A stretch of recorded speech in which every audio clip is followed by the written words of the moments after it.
बोलिए, सरकार को हटाइए, बोल के क्या होता है? मणिपुर में क्या हो गया, कल कश्मीर में क्या हो गया? मोहन भागवत जी आदरणीय है, बोलते हैं, लेकिन सरकार तो उनके आशीर्वाद से चल रही है ना, बोलने से क्या होता है? लोकांची सेवा करताना अहंकार बाळगू नये मग जे अहंकार बाळगतायत त्यांना सत्तेवरून कसं हटवता येईल पहा. आशीर्वाद कशाला देते आहे मग सरकार? चुकीचा प्रचार केला गेला असं देखील मोहन भागवत चुकीचा वापर केला.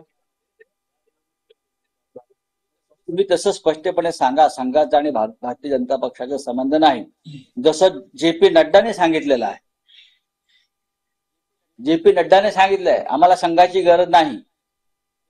हे सरकार खाली घ्यायचा मोहन भागवतांना वाटत असेल हे सरकार राष्ट्राच्या हिताचं नाहीये, राष्ट्राच्या अखंडतेच्या हिताचं नाही, तर मोहनराव भागवत साहेबांनी हे सरकार खाली खेचावं, त्यांच्यामध्ये तेवढी क्षमता आहे. मनसेने बिनशर्त पाठिंबा दिला होता, मात्र मनसेला शपथसाठी बोलवलं नसल्याने एक प्रकारे अस्वस्थता मनसेमध्ये